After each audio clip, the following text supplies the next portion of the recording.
Good evening, ladies and gentlemen. Tonight, my colleagues and I will be discussing with you the key issues the people of Scotland may be taking into consideration when deciding to vote yes or no in the upcoming referendum. Unlike the United States, which uses an electoral college to decide the outcome of its elections for presidency, this referendum is different. It's unique. It's unique in that every vote will count as one, and the majority will decide the future of Scotland. Tonight we will have four key speakers, the first of which is Mr. Bruce Weiss. He will be discussing why Scotland may just want its independence. And second, he'll be discussing the Scottish wealth in gas and oil and how that may influence people's decisions. Second will be Mr. Richard Moreno. He will be talking about what jobs may be created or lost should Scotland win its independence. Our third speaker tonight will be Mr. Bryce Blair, and he will be discussing how Scotland, as a nation, may handle its defense question, its citizenship, and how the sterling pound would either benefit or harm Scotland as an independent nation. And finally, Mr. Eric Anderson. He will wrap up this presentation with a few closing remarks. Thank you. Hello class, my name is Bruce Wise, and I will be speaking on why Scotland wanted to vote for their independence and why their wealth, oil and gas played a key factor, and also a little history of Scotland. I would like to start by saying thank you, Tony Dixon, for that introduction, and I will be followed by Richard Morello, who will speak on the job opportunities for Scotland. I would like to begin my speech by reading a quote from a local Scottish reporter by the name of John Swinney. In 2014, he stated, "Scotland ranks highly in terms of gross national income. All we need now is the power to spread their wealth so more citizens could benefit. In terms of wealth, Scotland is the world's leading producer of wind energy. This energy is bringing in more revenue and development opportunities than oil and gas." So right there we see that their economy is doing pretty well, and they're trying to spread it to the citizens that are there. So obviously not everybody is getting some of the benefits from their economy, which is again playing a contributing factor to wanting to vote for independence.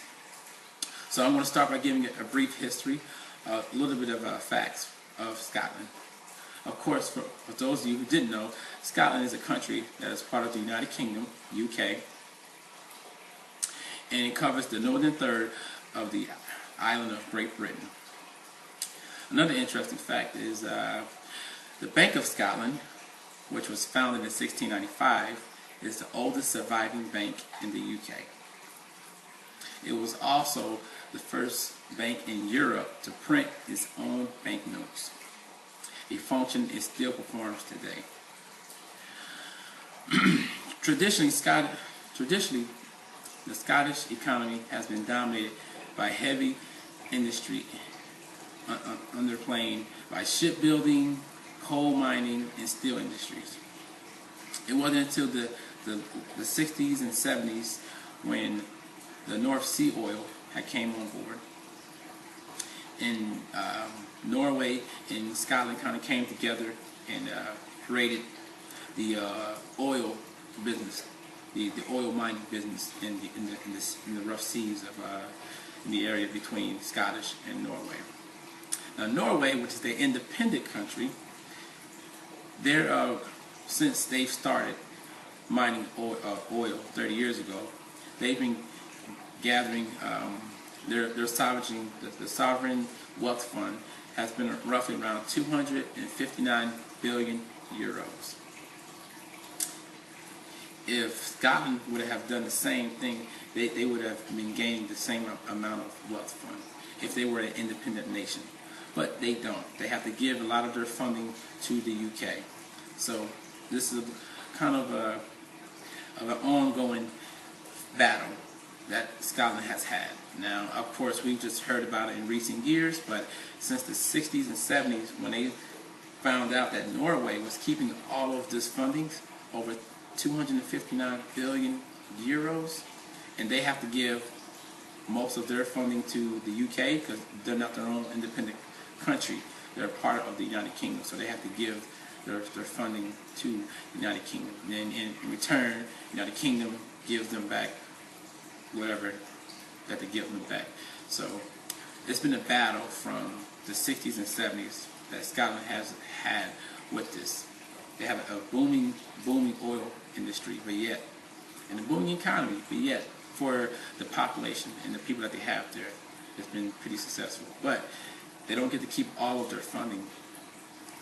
And if they were an independent country, they would be able to.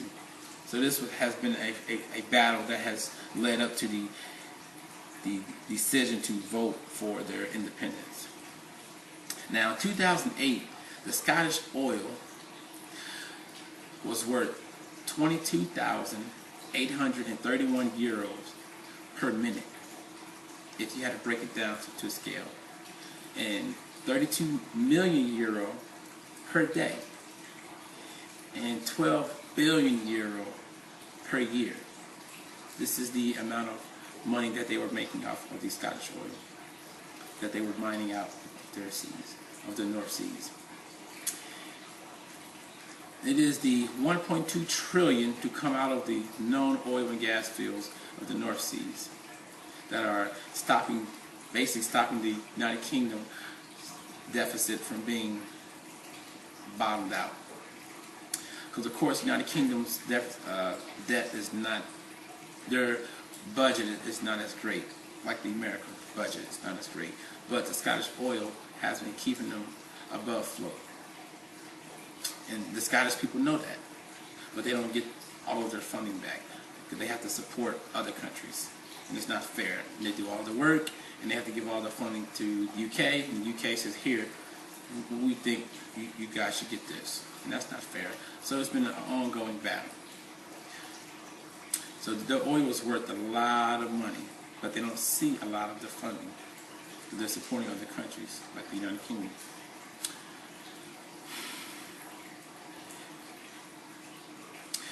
John Swinney also stated that their economy is strong, but we need the power to create more opportunities and build greater security. This is one of the key drivers behind our argument for independence, which in terms of employment, this could have created numerous jobs for a newly independent nation. So if they can become more independent, they can have better jobs. It'll just help their economy overall.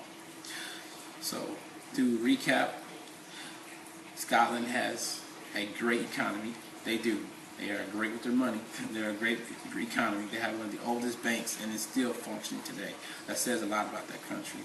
Number two, they basically hold up the United Kingdom's deficit off their oil industry alone. That says a lot about their country.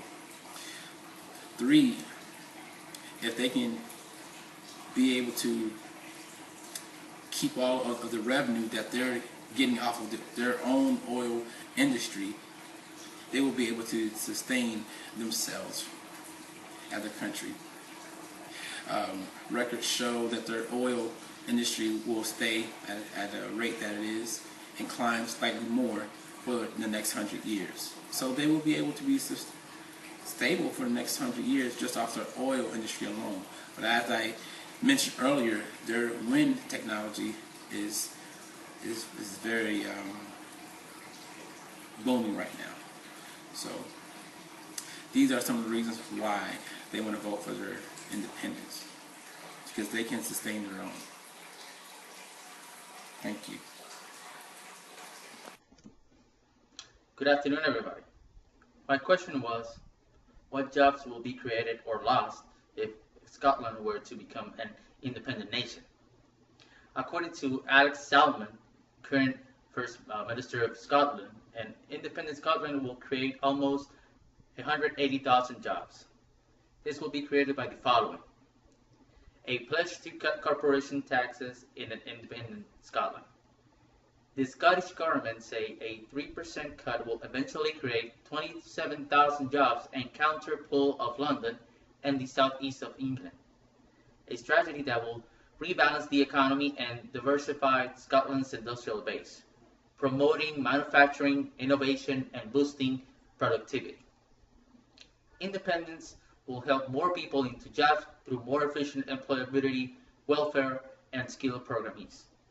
Independence will boost Scotland's presence on the international stage and provide greater brand recognition for businesses. The Scottish Government say a 50% increase in the value of Scottish exports could boost outputs by £5 billion and create more than 100,000 jobs in the long term. For the conclusion, one can point out, like one of Britain's biggest defense contractors has done, warning us that independence will trigger significant job losses for its workforce, especially military. But the reality is that all the remaining bases located in Scotland will be restored and will become part of the Scottish defense industry. That's all from my part. Thank you very much and have a good afternoon.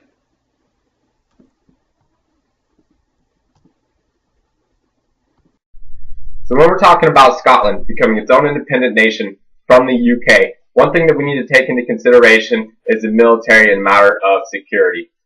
Most of the outcomes that I found from Scotland becoming its own independent nation are in fact negative and not so much on the positive side. Now, we want to talk about UK's support to the US. We want to talk about the cost of rebuilding the UK if Scotland is to become its own independent nation, and then of course the matter of coastal security. Now, one thing positive as the UK and the US is concerned is they are a very strong supporter of the United States. In fact, in 2003, they spent 18 to 23,000 troops out to support that first push in fighting the global war on terrorism. Now, Britain is also one of the largest spenders in NATO, which spends about 2.5 to 3% of our GDP each year. If they're to become independent, the UK will be a smaller, poorer, and they won't be quite as supportive in the global war on terrorism.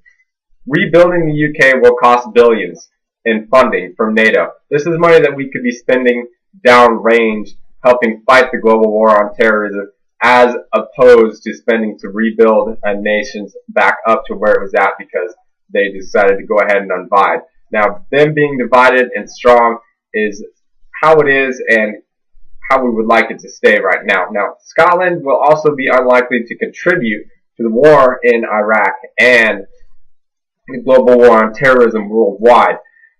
Another matter of concern here is the coastal security. There's 4 nuclear subs stationed for the U.S. as port call outside the coast of Scotland. Now, if Scotland is to become its own independent nation, these submarines will no longer be stationed portside there. They will have to go and find a different place to port. Now, with those subs being there, they help provide the security for that side of the world, especially the Middle East and whatnot. They have a very strong role there, and it kind of goes back to the Cold War days there, where if we lose that strong hold that we have there in Scotland, it could potentially affect our national security. Now, these are just a few of the reasons here why it is better that the UK is strong and supported and stays together as opposed to breaking apart and Scotland independing itself as its own independent nation. Hello everyone, I'm Eric Andreessen. I will be concluding this presentation today. First off, I'd like to say thank you to my previous colleagues for their contributions on the subject of Scotland gaining its independence. Today we covered many points about why Scotland wishes to gain its independence from the United Kingdom. We learned that if Scotland separated from the UK, there would be the potential for a large creation of jobs, a more efficient tax and welfare system put into place, increased international imports, as well as an increase in manufacturing and productivity. We examined issues such as how Scotland would handle its national defence, as well as citizenship and what effect the sterling pound would have on the economy. In closing, there are many factors to be considered when it comes to Scotland's separation from the UK, and it's a decision that must be fully examined for positive and negative effects that would stem from it. Thank you very much, and I hope you enjoyed our presentation.